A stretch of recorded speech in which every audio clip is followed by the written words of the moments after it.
They say there are places not found on any map. Both, they'll find you when you're most vulnerable. Places where the light turns red and mirrors don't show your reflection. But something much, much worse.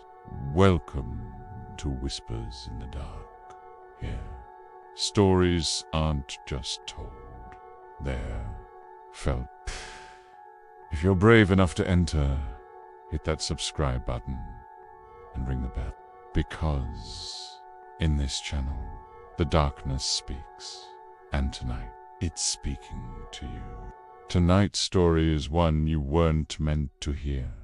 A forbidden tale, found scribbled in a notebook, hidden in the ruins of a cursed house. A story only whispered because, if you say it out loud, someone might hear you. It's called The Red Light Room. It was an October night, moonless. The wind howled as if something ... wanted to come in. Laura had moved into her grandmother's old house just 3 days ago. Her grandmother had died under strange circumstances.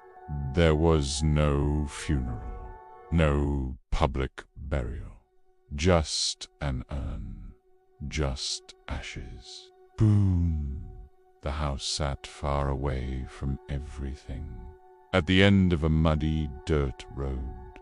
No one had driven down it in years. No neighbors, just a dense forest. And silent, a thick silence, like a wet sheet wrapped around your head. The first night was quiet. The second was not. It all began when Laura discovered the attic door, hidden behind a dusty red curtain. Behind it, a narrow wooden ladder. She climbed and found it a room. A single bulb hanging from the ceiling. Red light, harsh, almost obscene. No windows. Just one wooden chair in the center, with leather straps on the arms. Like a chair, ... meant to restrain someone. And in front of the chair, a large mirror. But it wasn't a mirror. Laura realized that as she stepped closer, it didn't reflect anything. Just darkness. A deep black, like staring into a cave. As if something could look back from the other side. That night, she couldn't sleep. She heard footsteps above, slow, deliberate steps. As if someone was walking in circles in the red room, barefoot, naked. On the third day, everything changed. Laura found a notebook beneath a loose attic floorboard.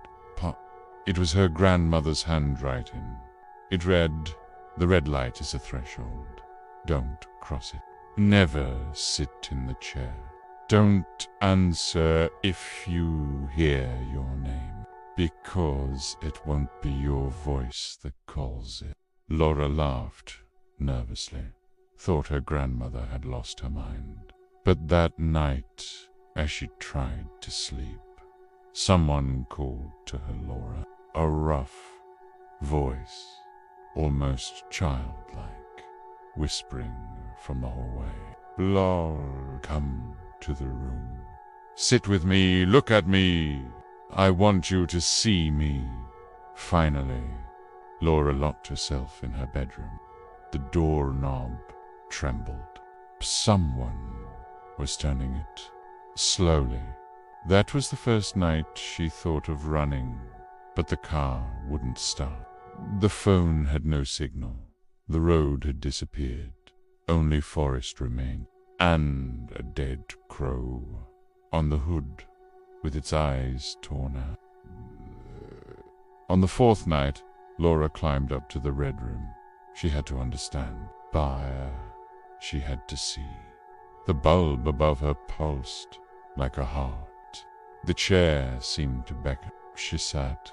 The air turned cold as an open grave. The mirror changed. Now it reflected something. Herself but her eyes were missing, and someone stood behind her. A tall, faceless figure with long arms, breathing like a sick animal. Laura screamed. The figure touched her, stroked her hair, and spoke in her dead mother's voice. "You'll look so pretty. You'll be perfect. You'll be perfect. Once I take what shines." She woke on the attic floor, blood under her nails, pear in her hand, and a mark on her wrist, a number, 8, branded like a burn. The number changed each night. The next 7, then 6. Laura didn't sleep. Food tasted like dirt. The voices never stopped. Her photos around the house had changed. In all of them, her eyes were scratched out. The mirror wasn't just in the attic anymore. It showed up in other places, by the bathroom, the living room, in reflections of water, and always the same. Her, eyeless, the figure, closer each time, more real. On the final night, when the number read 1, Laura made a choice. She would burn the house down. She set the attic on fire. Flames rose but didn't spread. Proof fire only burned in the mirror, and from it he came, a faceless thing, eyeless, just stretched skin.